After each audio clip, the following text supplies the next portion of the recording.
At our family reunion, my husband's parents told the waiter I was not one of them. The banquet hall smelled of roasted chicken and cheap wine, a cavernous space with chandeliers that flickered like they were embarrassed to be there. I sat at the long table, my husband David's hand resting on my knee under the linen cloth, his thumb tracing small circles as if to anchor me. The room buzzed with his extended family, cousins, aunts, uncles, all laughing too loudly, their voices bouncing off the gold wallpaper. It was our first family reunion since the wedding, and I'd spent weeks preparing, memorizing names, practicing small talk, even buying a navy dress that screamed, "I belong." But the moment we walked in, I felt it, the sideways glances, the too quick smiles, the way conversations shifted when I approached. David's parents, Richard and Elaine, sat at the head of the table, their postures rigid, like royalty surveying a court they didn't trust. They'd never warmed to me. During our engagement, Elaine had called me unconventional with a smile that didn't reach her eyes. And Richard had asked David if he was sure about me, as if I were a used car with a questionable history.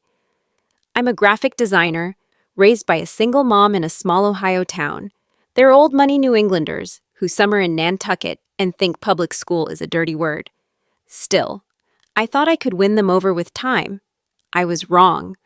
The waiter, a young guy with a nervous smile, approached our table to take drink orders. Elaine leaned forward, her pearls glinting, and said, "For the family, we'll have the house red." "For her," she pointed at me, her voice sharp enough to cut glass. "She's not one of them. She'll have water." The table fell silent. David's hand froze on my knee.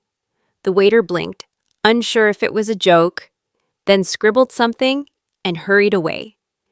I felt my face burn, the kind of heat that crawls up your neck and makes your ears ring. Richard chuckled, like it was nothing, and the cousins started talking again, but their voices sounded distant, like I was underwater. I turned to David, waiting for him to say something, anything. He looked at his plate, his jaw tight, and muttered, "She didn't mean it like that." But she did. I knew she did. The words echoed in my head, not one of them. It wasn't just about the wine. It was about me, my background, my upbringing, the way I didn't fit into their world of trust funds and country clubs. I forced a smile, sipped the water the waiter brought, and tried to join the conversation, but every laugh felt hollow. Inside, I was screaming, "How dare she?" in front of everyone, and why didn't David stand up for me? As the night went on, Elaine's comment hung over me like a storm cloud. I watched her across the table, her smug smile as she toasted to family, her eyes skipping over me like I was invisible. Richard backed her up, as always, with his booming voice and anecdotes about our lineage. The cousins were polite, but I caught their whispers, their glance. I felt like an outsider in a room full of people who were supposed to be my family now. David kept trying to change the subject, talking about his job, the weather, anything but what had happened. I wanted to grab his shoulders and shake him, to demand why he let his mother humiliate me, but I didn't. I sat there, my hands clenched in my lap, plotting how to survive the rest of the night without breaking. By the time dessert came, I was done pretending. I excused myself to the bathroom, locked the stall, and let the tears come. Not one of them. The words carved themselves into me, sharp and final. I wasn't just fighting Elaine's snobbery, I was fighting for my place in David's world, and I wasn't sure I could win. The drive home was a blur of headlights and silence. David gripped the steering wheel, his knuckles pale, while I stared out the window, the city lights smearing into streaks. My chest felt tight, like someone had wrapped it in barbed wire. Elaine's words, not one of them, played on a loop in my head, each repetition sharper than the last. I wanted to scream at David, to demand why he'd sat there like a coward, but the words caught in my throat. Instead, I let the silence grow, heavy and suffocating, until we pulled into our driveway. Inside, I kicked off my heels and sank onto the couch, still in my navy dress, now wrinkled and pointless. David hovered by the kitchen counter, loosening his tie. "Can we talk about this?" he finally said, his voice low, like he was afraid of the answer. I looked at him, really looked, and saw the man I'd married, kind, steady, but spineless when it came to his parents. "What's there to talk about?" I snapped. "Your mom humiliated me, and you did nothing." He flinched, running a hand through his hair. "She's just that in her ways. She didn't mean it like that." I laughed, a bitter sound that startled us both. "Don't lie to me, David. She meant every word." That night, I barely slept. My mind churned with memories of the reunion, the cousins' whispers, Richard's smug chuckle, the way Elaine's eyes had locked onto mine, daring me to react. It wasn't just embarrassment. It was betrayal. David was supposed to be my partner, my shield, but he'd left me exposed by morning. My anger had hardened into something else. Resolve. I wasn't going to let Elaine's words define me, but I also wasn't going to pretend they didn't hurt. I felt like I was standing on a fault line, my marriage on one side, my self-respect on the other, and the ground was starting to crack. At work, I was a mess. My designs looked flat, my focus shattered. My coworker, Priya, noticed and pulled me aside during lunch.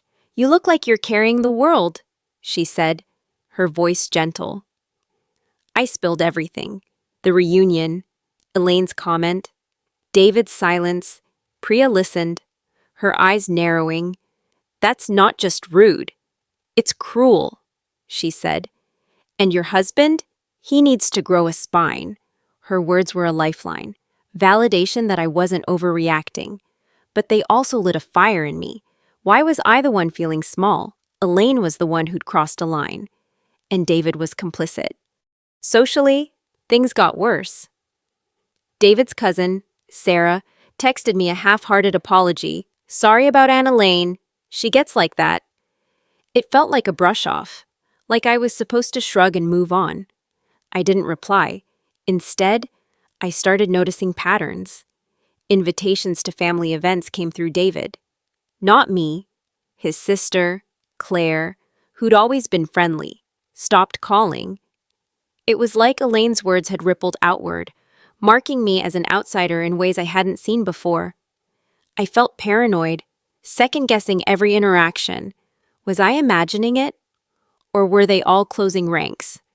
The worst was the doubt creeping into my marriage. David tried to make up for it, cooking dinner, leaving me notes, but every gesture felt like an apology for something he wouldn't name. I caught myself pulling away, answering his questions with one-word responses, avoiding his touch. I loved him. But love wasn't enough when I felt like I was fighting his family alone. In my darkest moments, I wondered if I'd made a mistake marrying him. Had I signed up for a lifetime of being not one of them? The thought made my stomach twist, but I couldn't shake it. I couldn't keep living like this, caught in a cycle of hurt and doubt. The sting of Elaine's words had settled into a quiet rage, and I needed answers.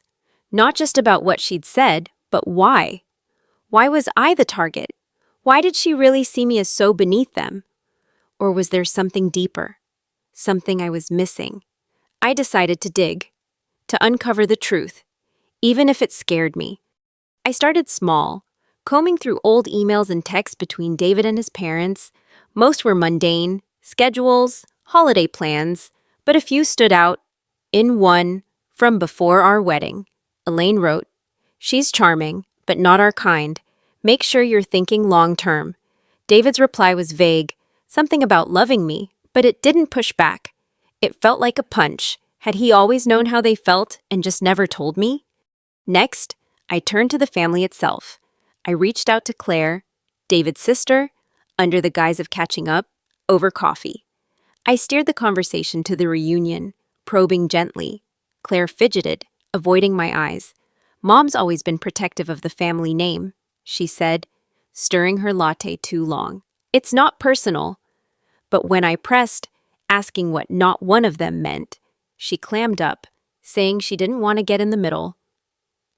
Her evasiveness told me she knew something, but she wasn't talking. I didn't stop there. I dug into the family's history, searching online for anything that might explain their gatekeeping.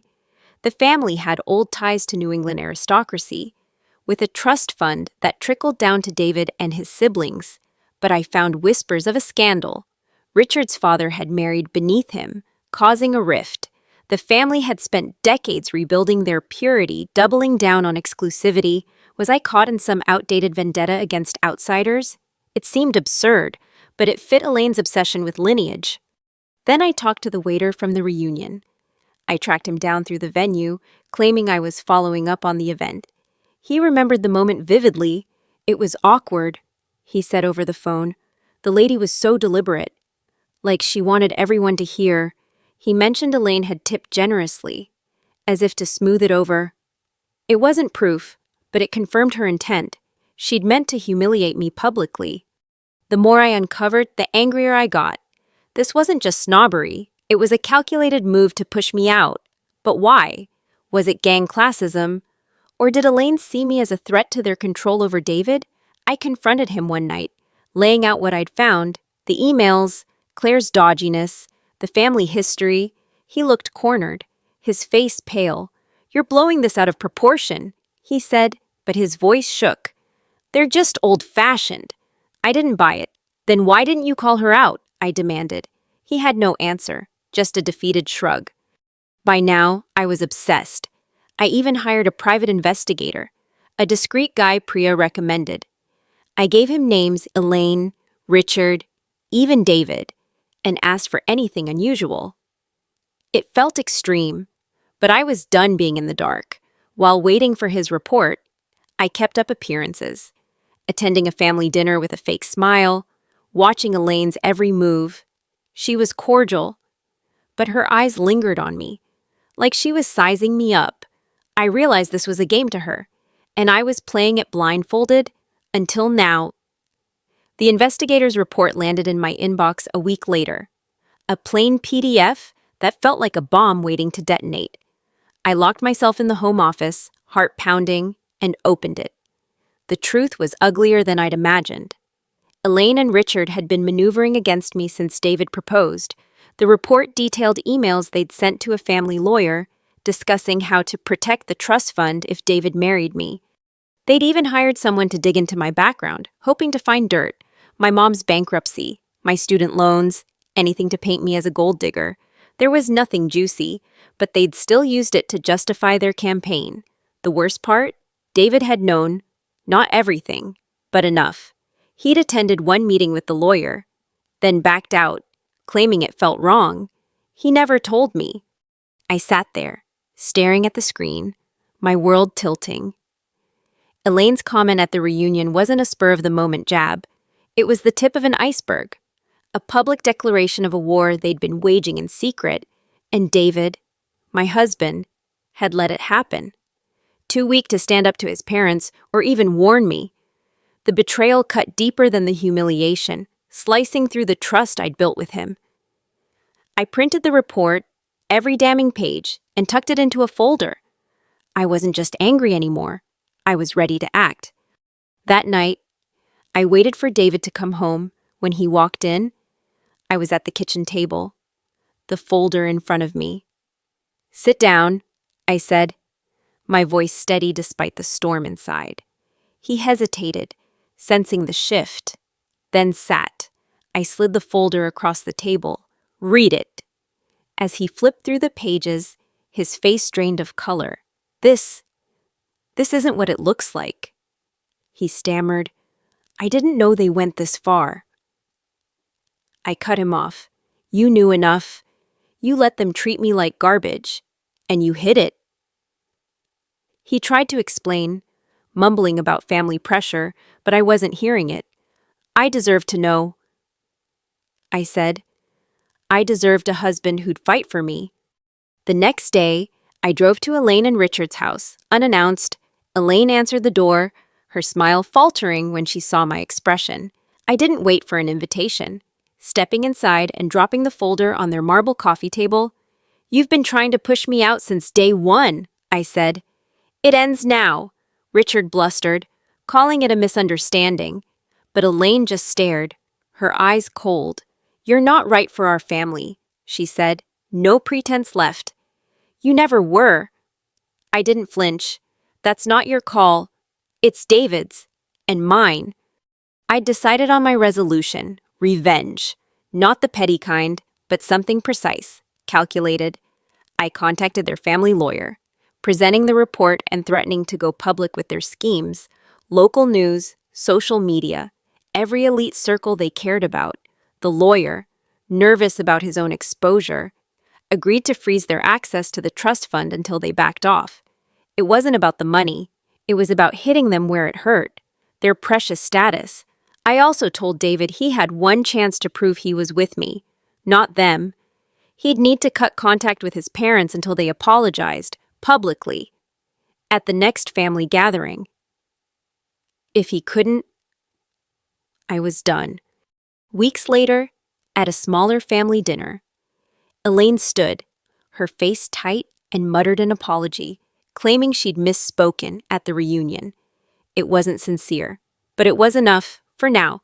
David had chosen me, barely, and we were trying to rebuild, but I kept the folder, a reminder that I'd never let anyone make me feel not one of them again. I'd won this round. But I knew Elaine wasn't done, neither was I.